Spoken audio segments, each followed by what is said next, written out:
31 நாட்களாக மட்டக்களப்பு மாவட்டத்திலே பண்ணையாளர்கள் விவசாய அமைப்புகள் இணைந்து பொதுமக்கள் இந்த மயிலத்தமடு மாதவனை மேச்சத்தரை அபகரிப்பை நிறுத்துமாறு கோரி தொடர்ச்சியான ஆர்ப்பாட்டத்தில் ஈடுபடுறார்கள்.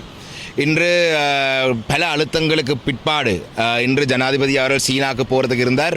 ஆனால் பல அழுத்தங்கள், சர்வதேச ரீதியான அழுத்தங்கள், அதே போல் எங்களுடைய இலங்கை தமிழரசு கட்சியினுடைய என்னுடைய அழுத்தம், அதே போல் எங்களுடைய சுமந்திரன் ஐயா, சம்பந்தன் ஐயா போன்றவர்கள் மிக அழுத்தமாக ஜனாதிபதி அவர்களுக்கு இந்த சீனாவுக்கு போவதற்கு முதல் இதை நீங்கள் நிவர்த்தி செய்து போக வேண்டும் என்று பல அழுத்தங்களை கொடுத்து இன்று காலையிலே ஜனாதிபதி அவர்கள் ஒரு கூட்டத்துக்கு ஏற்பாடு செய்திருந்தார். அதுக்கு அந்த கூட்டத்திலே கிழக்கு மாகாண ஆளுநர், மட்டக்களப்பு அரசாங்க அதிபர், மேலதிகமான அரசாங்க அதிபர், பிரதேச செயலாளர்கள், இராணுவ பொறுப்பதிகாரிகள், சீனியர் டிஐஜி, என்னுடைய சக பாராளுமன்ற உறுப்பினர் மட்டக்களப்பு மாவட்ட போன்றவர்களை அழைத்திருந்தார்கள். உண்மையிலே இந்த கூட்டத்தை பொறுத்தளவிலே நாங்கள் தொடர்ச்சியாக பண்ணையாளருடைய கோரிக்கை, அதாவது மயிலத்தமடு மாதவனையிலே சட்டவிரோதமாக குடியேறி இருக்கும் அந்த பண்ணையாளருக்கு எதிராக, அதாவது சட்டவிரோதமாக குடியேறி அந்த இடத்திலே விவசாயம் செய்கிறவர்களை அகற்றுமாறு நாங்கள் ஜனாதிபதியோடு கோரிக்கை முன்வைத்திருந்தோம். அவர் அந்த இடத்திலே சொன்ன விடயம், இவர்களை அகற்றுவது என்று சொல்லுவது போலீஸார் திடீரென போய் அவர்களை அகற்ற முடியாது.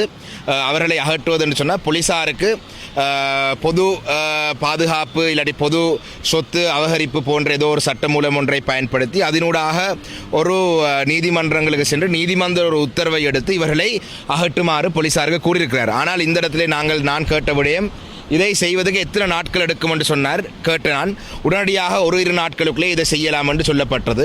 ஆனால் நாங்கள் தொடர்ச்சியாக பண்ணையாளருடைய அவலங்களை சொன்ன பொழுது இராணுவத்துக்கு பொறுப்பானவர்கள் ஏதோ நாங்கள் போய் சொல்கிறது போல அந்த இடத்துல 20 குடும்பம் தான் இருக்கின்றது, 300 பேர் இருக்கிறார்கள் சொல்லப்போது ஜனாதிபதி கேட்டால் அதே எப்படி 20 பேருண்டா 300 குடும்பம் எப்படி 20 குடும்பம்டா 300 பேர் எப்படி வரலாம் என்று ஜனாதிபதியை கேட்டார்.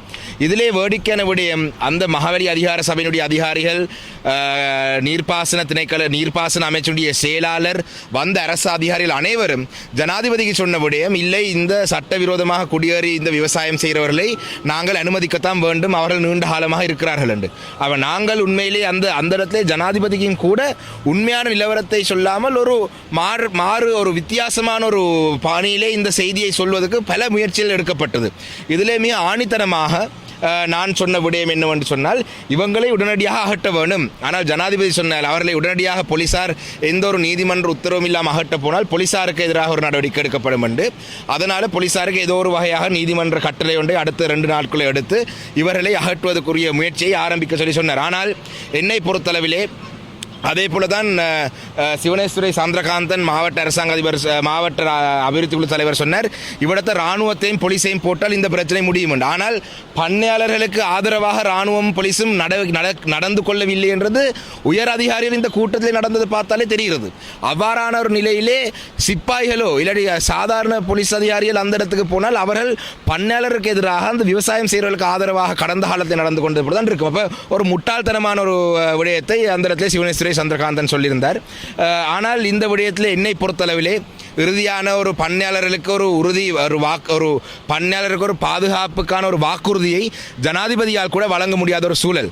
கடந்த வாரம் கூட ஜனாதிபதி இவர்களை அகற்ற சொல்லி ஒரு செய்தி சொன்ன பொழுது அதை நடைமுறைப்படுத்தவில்லை. எனக்கு இருக்கும் சந்தேகம், தற்பொழுது நாட்டினுடைய போலீஸோ இராணுவமோ ஜனாதிபதி சொல்றதை ஏற்றுக்கொள்ளவில்லை. ஜனாதிபதிக்கு அவங்களுடைய ஜனாதிபதியினுடைய கருத்தை கேட்கிறவர்களே அவர்கள் இல்லையான்ற சந்தேகம் என்னுடைய மனதிலே இன்றைய கூட்டத்துக்கு பிறகு ஆழமாக இந்த சந்தேகம் பதிஞ்சிருக்கு. இதுக்கான காரணம், இன்றைய கூட்டத்திலே ஜனாதிபதி நினைச்சிருந்தால் இவர்களை உடனடியாக அகட்டுங்கள் என்றால் அவர்கள் சட்டவிரோதமானவர்கள்.